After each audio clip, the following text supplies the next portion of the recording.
ये तो भजन आपको करना पड़ेगा, ये तो भजन करना पड़ेगा। ये 5 साल नहीं 20 और 25 साल भजन करना पड़ेगा। आपके हाथ में तमुड़ा आने वाला है, आपको भजन करना पड़ेगा। आपका बुढ़ापा सुधर जाएगा धारीवाल जी, बुढ़ापा सुधर जाएगा। भजन का नाम तो आपको दिन में भी करना और रात में भी लेना पड़ेगा। आ जाइए, ये रात में भी लेना पड़ेगा इनको। नींद नहीं आएगी, नींद नहीं आएगी, नींद नहीं आएगी विद्याधर जी, इनको नींद नहीं आएगी भजन के बिना। ये मैं दावे के साथ कह रहा हूँ। कई लोग उनका क्या होगा?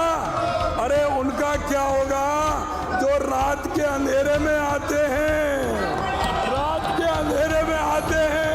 उनका क्या होगा जो रात के अंधेरे में आते हैं? अध्यक्ष जी, ये दिन से दिन सोएंगे, ये मैं आपको कह रहा हूँ।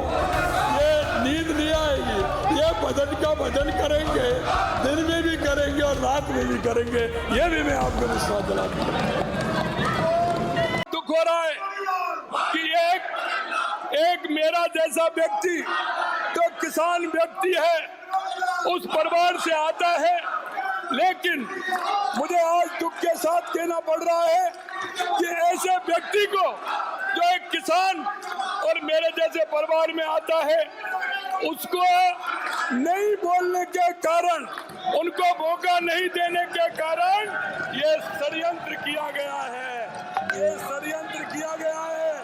क्योंकि पिछली बार जब हमने देखा था तो वो हमारे अच्छे बोले थे, लेकिन ये कांग्रेस की अंदरूनी लड़ाई है, ये अंदरूनी लड़ाई है।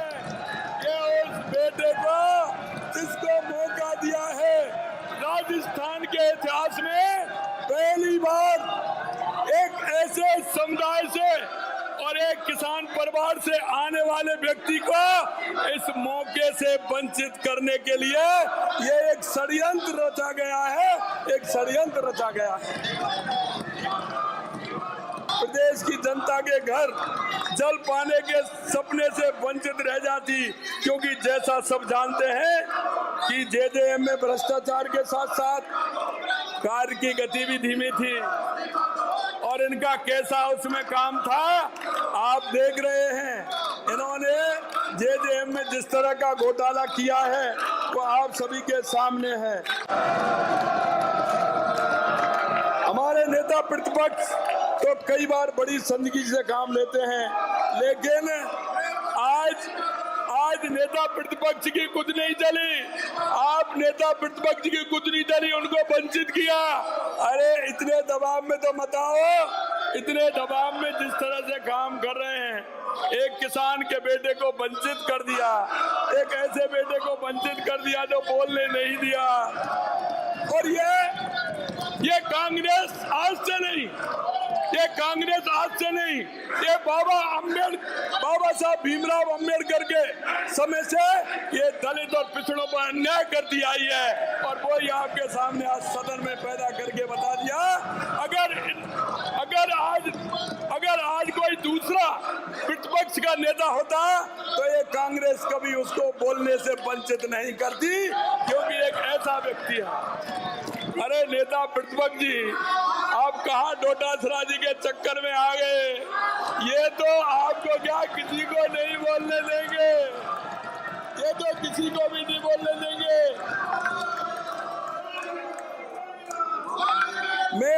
मैं तो ये कहना चाह रहा था कि डोटासरा जी, अगर आप डायरी पेन लेकर के बैठते तो आपको मालूम पड़ता कि ये डबल इंजन की सरकार क्या होती है। अरे अब तो मेल थपथपा दो, अब तो मेल थपथपा दो डोटासरा जी, अब तो मेल थपथपा दो। अन्न पैदा करने वाले 77 लाख से अधिक अन्नदाताओं किसानों के लिए केसीसी की सीमा बढ़ाना क्यों मैं कहना चाहता हूँ। आज इनको पता था कि केंद्र की सरकार ने किसानों को बहुत बड़ा तोहफा दिया है। ये माननीय अध्यक्ष जी किसान विरोधी, मजदूर विरोधी, युवा विरोधी है। इन्होंने हमेशा इनके विरोध का काम किया है। अभी नहीं आ सकते, लेकिन मैं एक कहानी जरूर सुनाता हूँ।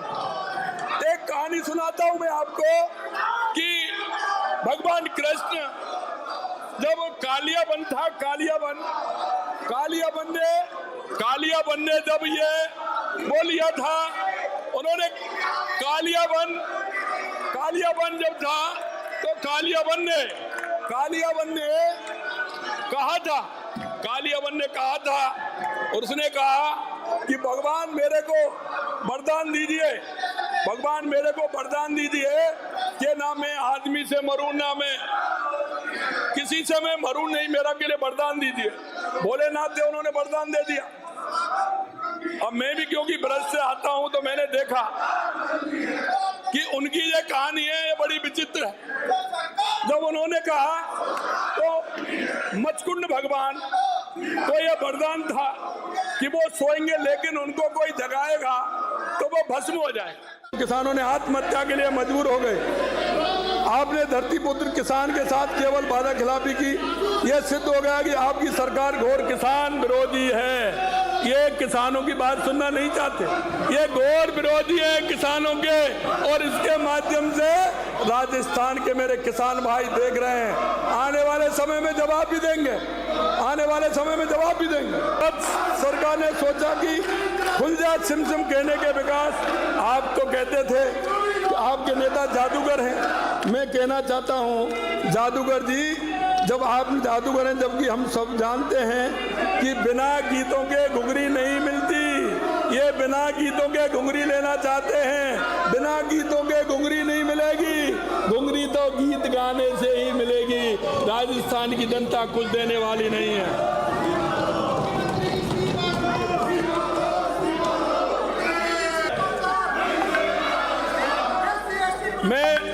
मैं माननीय कोटा उत्तर से आने वाले विधायक जी से कहना चाहता हूं, इन्होंने क्या, वैसे ईश्वर की कृपा है, ये गए या इन्होंने वो तस्वीर यहीं से देखी, मुझे पता नहीं है।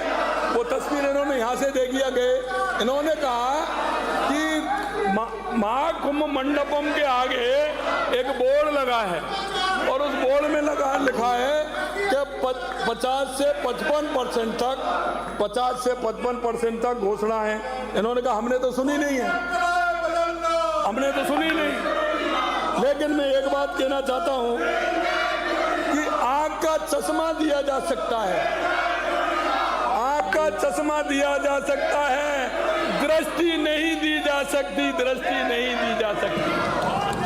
आंख का चश्मा दे सकते हैं लेकिन दृष्टि नहीं दी जा सकती। माननीय देखना, ये ऐसे लोगों का सत्य के दर्शन कराने के लिए भला क्या किया जा सकता है, इनको पता है। माननीय अध्यक्ष महोदय, आपके माध्यम से माननीय सदस्यों को अवगत कराना चाहूंगा। तो गत सरकार ने कुछ खास करके दिखाया नहीं, यहाँ कुछ मामलों में उन्होंने राजस्थान को नंबर वन कराने का काम इन्होंने किया। महिलाओं से दुष्कर्म में नंबर 1, महिलाओं पर अत्याचार नंबर 1, भ्रष्टाचार में नंबर 1, सांप्रदायिक दंगों में नंबर 1, बेरोजगारी से आत्महत्या करने में नंबर 1, पेट्रोल डीजल की कीमत में नंबर 1 और महंगाई में नंबर 1, बिजली की कीमतों में नंबर 1, कुछ मामले में नंबर 2 भी रहे, इंटरनेट बंद करने में नंबर 2 रहे, पसीना। और यही मेरा आधार है। आपकी तरह होटलों में नहीं रुका, आपकी तरह एक साल तक होटलों में नहीं रुका। ये पसीना किसान का बेटा, जो क्या जाने पीर पराई जिसकी नहीं फटी विवाही, ये किसान का बेटा है। पसीना मेरा सोपान है। देखिए माननीय अध्यक्ष जी, मैं आज भी कहना चाहता हूं क्योंकि मैं गरीब की भाव और भावना को जानता हूं। कबीर जी का एक दोहा है, दुर्लभ को न सताइए जाकी मोटी हाय, दुर्लभ को न सताइए जाकी मोटी हाय, मरी खाल की सांस से लोह भस्म हो जाए।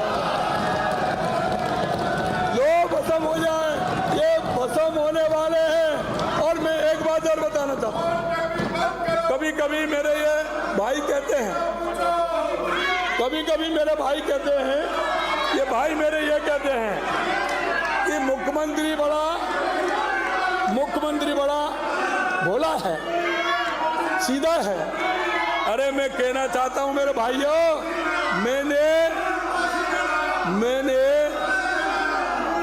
मैं ब्याज किसी की नहीं, सूद समेत चुकाता हूं, सूद समेत।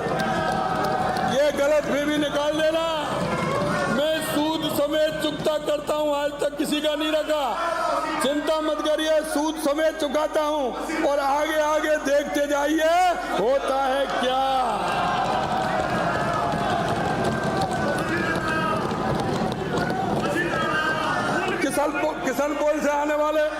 किशनपोल से आने वाले माननीय सदस्य कह रहे थे, अरे निधर नहीं आ रहे, कहाँ गए, बड़ी बड़ी बातें कर रहे थे,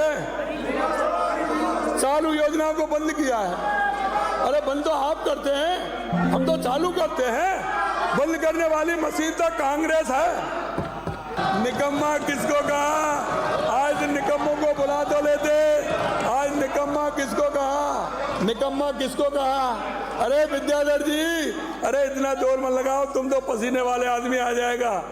विद्याधर जी इतना जोर मत लगाइए, निकम्मा किसको कहा, नकारा किसको कहा, ये तो बता दो।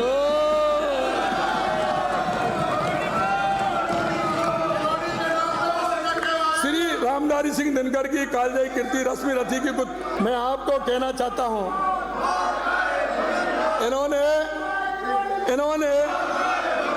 इनको माल खाने की आदत पड़ी हुई है, माल खाने की आदत पड़ी हुई है। और माल खाने कौन कौन है ये सूची भी मेरे पास है, वो माल भी बंद होने वाला है, चिंता मत करिए, वो भी मुझे पता है, एक एक का पता है कौन माल खाने वाला है, वो भी मुझे पता है। मैं किसान का बेटा हूं, मैं देख रहा हूं, किसान के पैसे को बर्बाद नहीं होने दूंगा, चाहे कुछ भी हो जाए। आपको माल नहीं खाने दूंगा, आपको माल नहीं खाने दूंगा। किसान उस गरीब के पास से आया हूं, और मैं तुम्हारी मेहरबानी पर नहीं हूं, मैं तुम्हारी मेहरबानी पर नहीं हूं, तुमसे मैं तुम्हारी मेहरबानी पर नहीं, राजस्थान की जनता और ये मेरे जनप्रतिनिधि की मेहरबानी पर, तुम्हारी मेहरबानी की आवश्यकता भी मुझे नहीं है, तुम्हारी जोर से बताइए, तुम्हारी मेहरबानी की आवश्यकता नहीं है। और तुम्हें कसम है, अगर तुम मेरे पर मेहरबानी करो, तुम्हें कोई मेहरबानी करने की जरूरत नहीं है। ये जीवन ऐसे नहीं दिया जाता, जीवन दिया जाता है ताकत के साथ, जीवन दिया जाता है।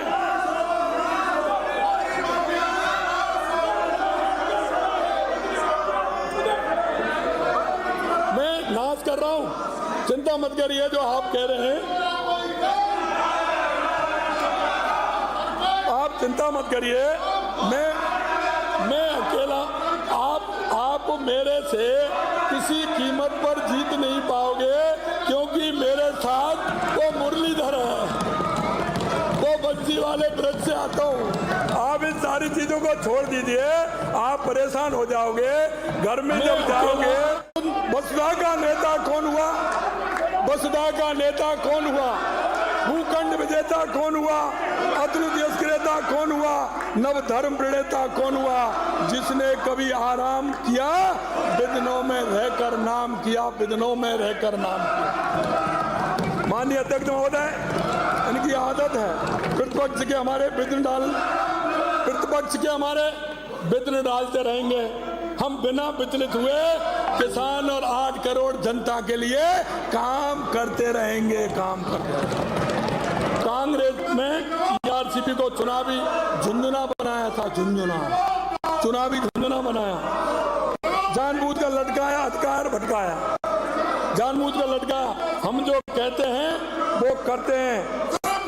की सोच रखने वाली हमारी सरकार ने इस परियोजना का दायरा बढ़ाते हुए राम जल सेतु लिंक परियोजना संशोधित कार्यपति काली सिंह चंबल के रूप में धरातल पर क्रियान्वित कर संकल्प लिया। इनकी भाव और भावना तो देश की संस्कृति जिसमें से खाते हैं जीते हैं, उससे इनको कोई मतलब नहीं। इनकी तो संस्कृति एक परिवार परिवार में घुस गई है, एक परिवार में, सिर्फ एक परिवार की बात करते हैं। इनके तो भगवान राम, हनुमान, भगवान जो भी कुछ है वो परिवार ही है, उसका भजन किए बिना इनको नींद नहीं आती।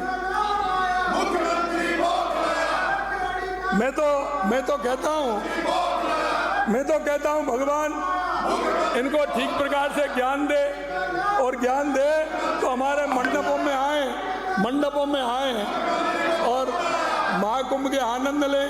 हो सकता है उसकी कृपा हो जाए तो अपने जो काम किए हैं उनका प्रायश्चित का भी आपको मौका मिल जाए, प्रायश्चित का मौका भी आपको मिल जाए।